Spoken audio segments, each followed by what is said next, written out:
Barangay Hinebra mga bro, bagong Big 3 mas malakas kaya sa Governors Cup at Riley Grigsby good news sa Barangay Hinebra.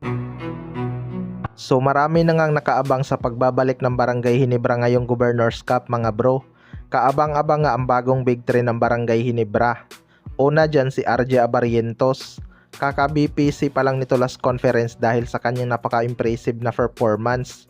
Maraming ang duda kay RJ Abarientos noong una mga bro, pero pinatunayan niya nga na kaya niyang maghalimaw sa opinsa.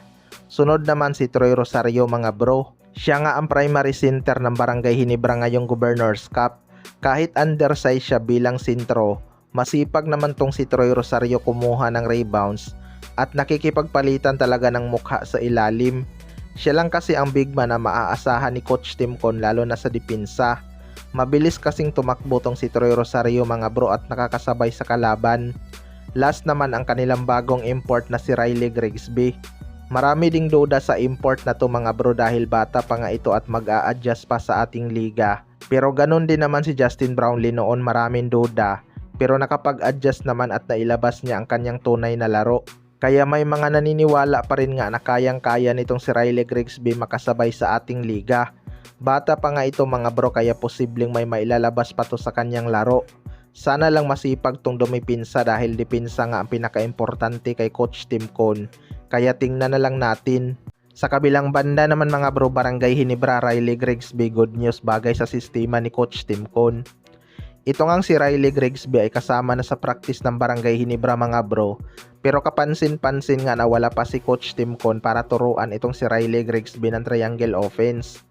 Pero base nga sa mga lumalabas na clips mga bro, shooter nga itong si Riley Grigsby kaya good news nga yan sa kanya dahil bagay nga sa Barangay Hinebra ang kanyang laro. Alam naman natin na more on outside shooting ang Barangay Hinebra at kulang talaga sa kanila ang legit shooter. Pero sana madala ni Riley Grigsby ang kanyang shooting sa totoong laban mga bro. Huwag sana siyang matulad sa ibang shooter ng Barangay Hinebra na kabado tumira, lalo na kapag paubos na ang oras. Kapag maganda ang kanyang performance sa kanilang first 5 games mga bro, siguradong ito na ang kanilang magiging residence import dahil 6'5 lang naman ang height nito. Pwedeng-pwede talaga to sa Governors Cup at Commissioners Cup. Kung mabigyan niya agad ng kampyonato ang Barangay Hinebra, malaki ang chance na siya na ang magpapatuloy sa simula ni Justin Brownlee, lalo na kung magkapareho sila ng laro.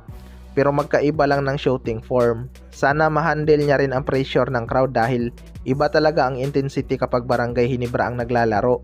Maganda siguro ang magiging tandem nilang dalawa ni RJ Abarientos mga bro dahil parehong bata at mabilis tumakbo. Kaya abangan na lang natin yan. Kayo mga bro, anong masasabi nyo tungkol dito?